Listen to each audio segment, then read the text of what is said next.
bang. Diam. Sikat. Diam. Masuk lah. Borgol bang. Borgol bang. Ya.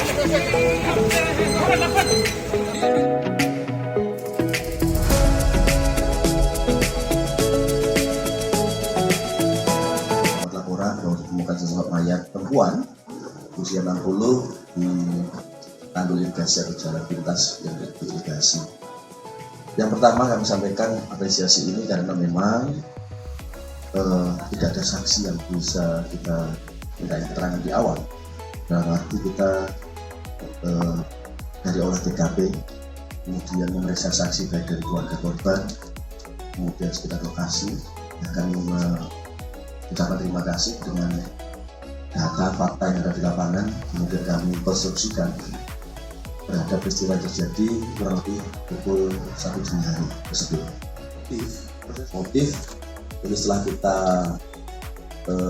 cross-check klarifikasi kepada para pelaku adalah sakit hati.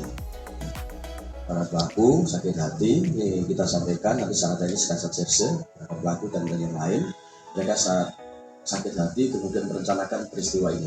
Ya. Kami turut berempati dan juga menyayangkan karena salah satunya adalah melibatkan keluarga korban. Ini menjadi perhatian bersama bagaimana seorang anak tega untuk merencanakan hal yang kurang pantas terhadap orang tuanya. Terlepas itu ada sakit hati yang lain, peristiwa pidana tetap kita tegakkan. Jelaskan kronologi awal dari kejadian sampai dengan pengungkapan. Yang pertama, pada saat kita mendatangi TKP di daerah Jombang, Kabupaten Jember, kita melakukan olah TKP dan mencoba memeriksa beberapa saksi-saksi. Berawal dari petunjuk itu, kita melakukan langkah-langkah penyelidikan yang kita lakukan sehingga kita menemukan satu bukti petunjuk yang mengarah ke pelaku. Setelah kita melakukan penyelidikan lanjutan, kita menemukan dan mengetahui keberadaan dari salah satu pelaku yang berada di Kalimantan Timur. Akhirnya tim Resmob Polres Jember melaksanakan pengejaran ke daerah Kalimantan Timur dan alhamdulillah berhasil menangkap salah satu pelaku yang berada di sana. Terus setelah kita kembangkan, kita mengembangkan lagi yang memang awalnya sudah kita curigai menjadi salah satu otak dari pelaku kejadian ini. Akhirnya bersama tim dan kita melaporkan pada pimpinan, kita melakukan penangkapan di daerah Kencong. Lalu kita mengembangkan lagi ke satu pelaku yang inisialnya SN. SN sendiri ini untuk identitasnya sebagai anak dari korban. Ini terjadi pada sekitar pukul 1:30 dini hari, yang mana awalnya korban dijemput oleh saudara AW, salah satu pelaku, lalu disusul oleh dua tersangka lainnya. Di TKP sendiri untuk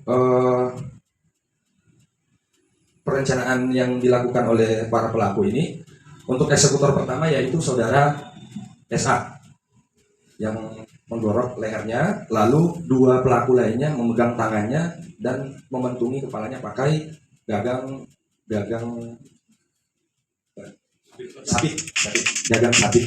Lalu untuk BB untuk pisau, sabit maupun celana korban itu dibuang ke sungai. Untuk sementara ini masih kami lakukan pengembangan terkait pencarian. Jadi menjalin kisah asmara dengan salah satu pelaku yaitu saudara SA.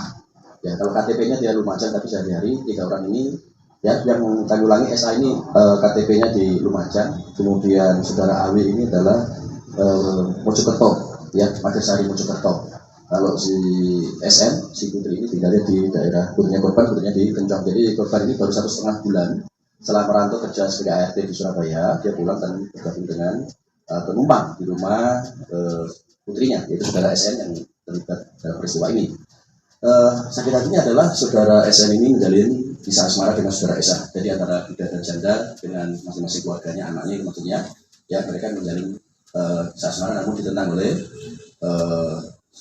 korban. Ya, Kemudian SN dari putrinya, kemudian saudara AW ini adalah orang yang diminta tolong oleh saudara SA, yaitu calon atau pacarnya dari SN itu. Ya, saudara SA ini adalah pacar umur 50 tahun.